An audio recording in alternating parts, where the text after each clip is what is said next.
Yechi Adonai Moren Rabbeinu Melech HaMashiach Le'elam Vaed. Long live our King, Master, and Teacher, King Mashiach, forever and ever.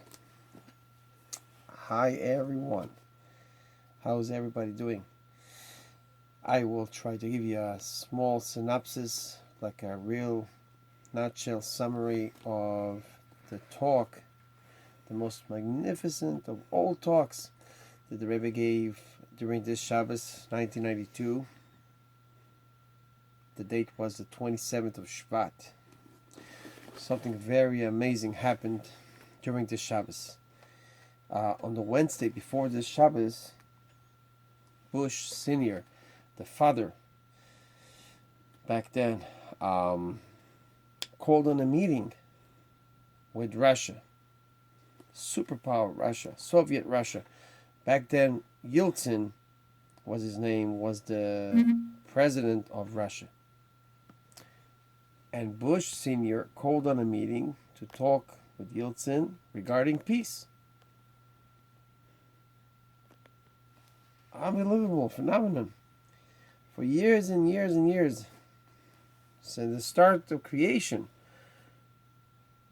the world was in war in and of itself, different nations fighting each other, and here the superpowers now are meeting together to talk peace between each other.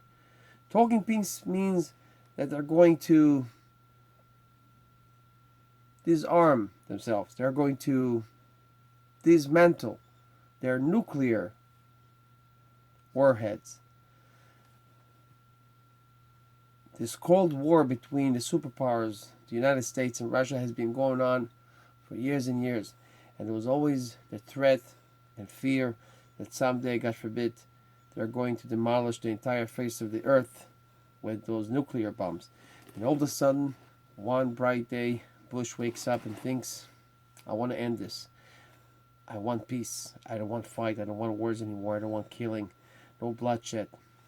The Rebbe, Melech Moshiach, during that Shabbos. This was the speech that Bush Sr. gave the Wednesday before Shabbos. Friday was the actual meeting between himself and Yeltsin, the governor of Russia. And both of them came to New York to meet in the United Nations building. The Rebbe spoke that Shabbos. The Shabbos was 27th day. And as the Rebbe was speaking, the Rebbe said that the actual meeting between them is still going on. And actually in the midst of the meeting itself, the meeting was going on. It did not end the Friday night before, but was actually going on. And the Rebbe said the following, that Melech HaMashiach himself is the direct cause for this meeting between the superpowers. The Rebbe brought psukim, verses from the Torah that back this up, that Melech HaMashiach himself will teach the world peace and justice. And then the following pasuk, the following verse says, V'kisesu chavroisam le'isim, that they will turn their swords into plowshares. And all this is coming about from and because of, as a result of, the effect of Moshiach in the world. In other words, throughout the whole Sikha, the Rebbe is saying that it's not that the nations woke up, Bush woke up one bright day and said, it's a beautiful day, why don't we make peace? It's time to make peace in the world. This was not the case. Bush had an awakening by divine providence. Since this is the time for Moshiach to come, as the Rebbe prophesied already long ago, that Moshiach, this is Moshiach time, Moshiach is going to come in our generation, and therefore the world is now in a stage where it has to get ready for Moshiach to come. So we know that what will prevail when Moshiach comes? Ultimate peace. The world will be at peace. Everyone will be with peace with each other. Even like we have the known prophecy that the wolf will live with the lamb. Two that normally cannot live together will reside in peace and harmony with each other. But this will happen when Mashiach comes. This will be the ultimate peace. But a stage before that has to take place to make some sort of preparation for this to take place. Mashiach will come into a world that already was somewhat prepared for it to come into. All this will not happen and take place on the spur of a moment. The world has to get ready to come to that point. And therefore the world is getting ready. And the two superpowers are meeting. And Mashiach is directing and causing this whole meeting to take place. Unbelievable. So, the Rebbe spoke about the place and the time. The Rebbe said everything is by divine providence. They met in New York. Why did they meet in New York? Washington is the capital of the United States. Or Moscow is the capital of Russia. But they did not meet in Washington. They met in New York. The Rebbe said the reason they met in New York is because that's the capital where the leader of the generation is. The leader of the generation, the Rebbe Melech Moshiach himself, resides in New York. That's why they met in New York. And where did they meet? They met in the United Nations building.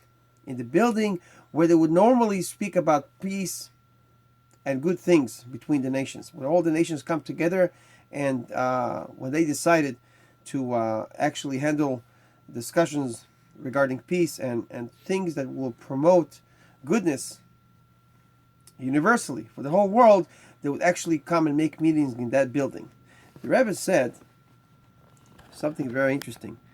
The construction of this building started taking place in the middle of the Second World War.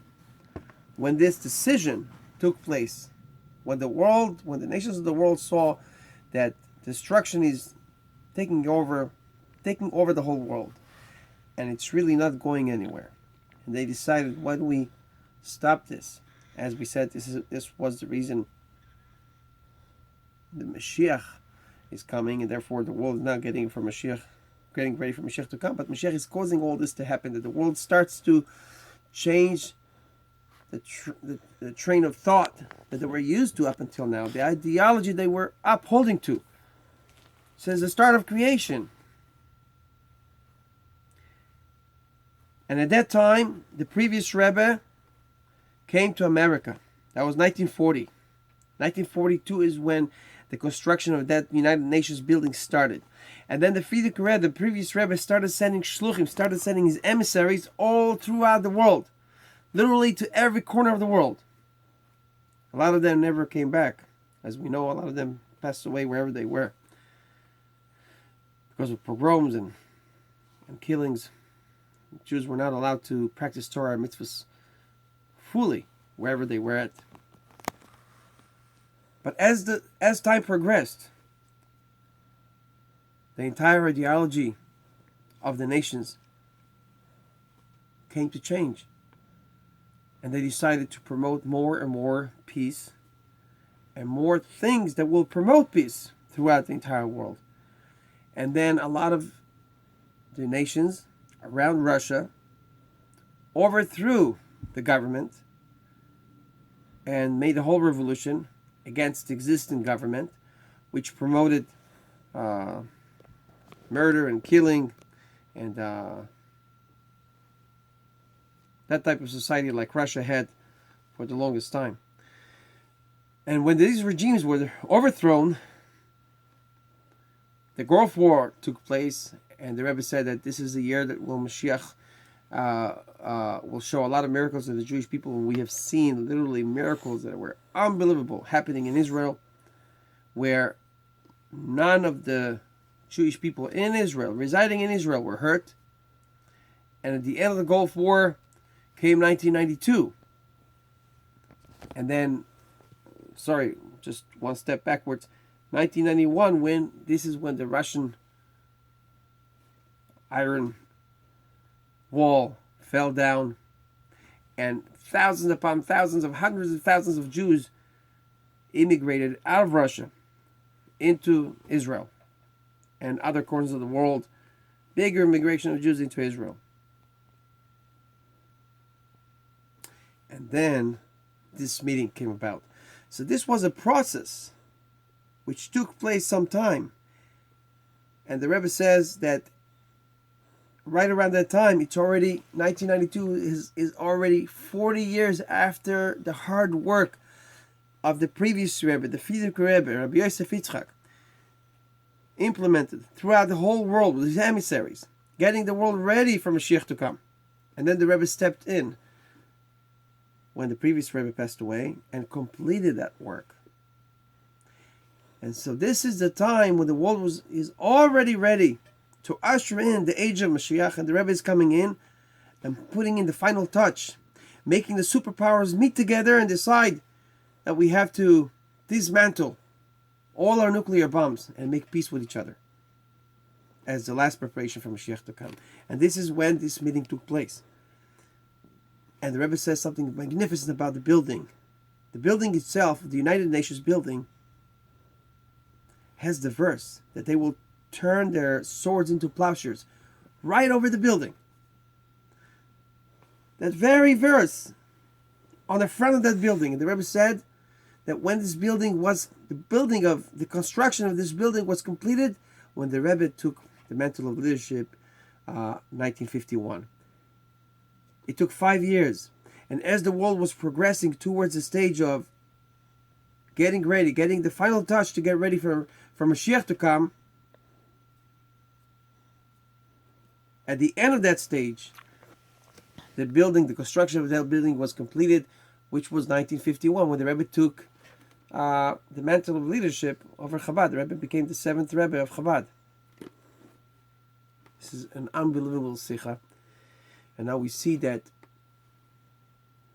the Rebbe is saying now that the world is ready, that this is an amazing, amazing miracle that took place during this Shabbos.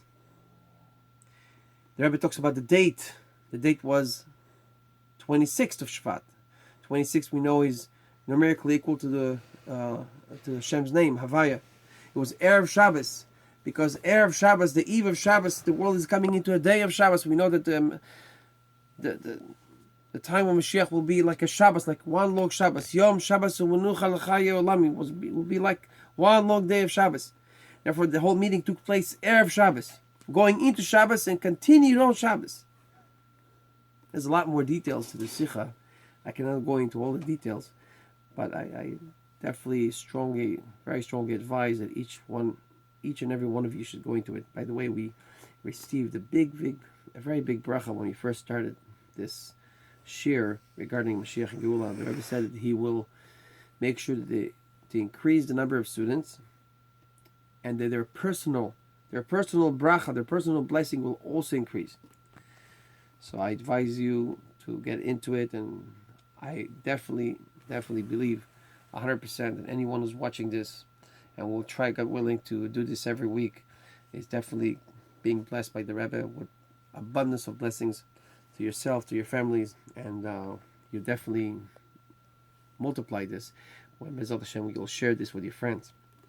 I just want to give for the end a few directives that the Rebbe gave from this Sikha. The Rebbe says, since we're coming to a time where there's going to be complete peace in the whole world, we have to act like this. We have to act with peace towards one another. We also have to give a lot of tzedakah. And Gemilas Chasadim. Gemilas Chasadim is even a level higher than tzedakah. Gemilas Chasadim is when actually you're going to help out a person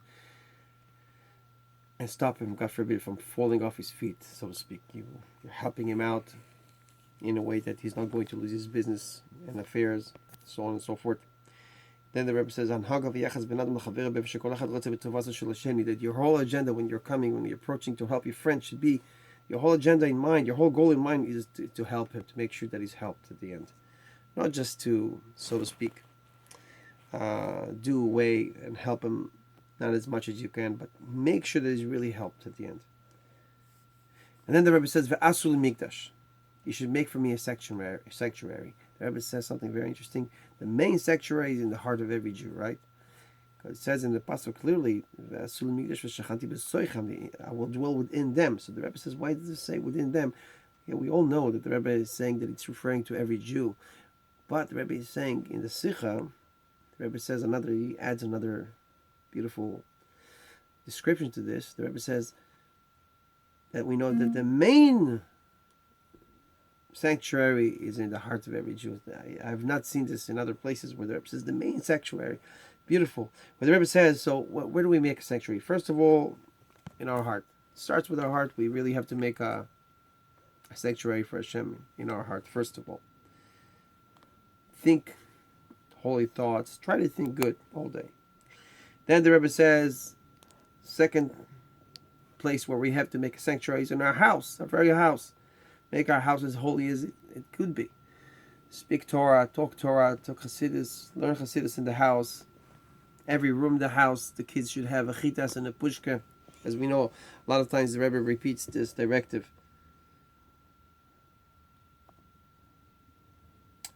And so in our heart, in our house, and then the third place where we make a sanctuary, the Rebbe says, by participating in giving actual tzedakah to places, to yeshivas and shuls, and that will actually help them increase and grow.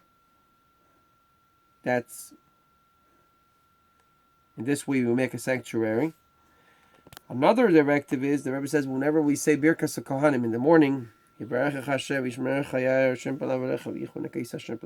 whenever we say this as part of the blessings in the morning, we should say it feeling, with the feeling of Avos Yisrael to every Jew, as if we're actually blessing every Jew that we know, or the entire Jewish people. And then the last directive the Rebbe is giving is that should always serve Hashem, knowing that Hashem is in front of me and watching me and looking and taking care of me every step of the way.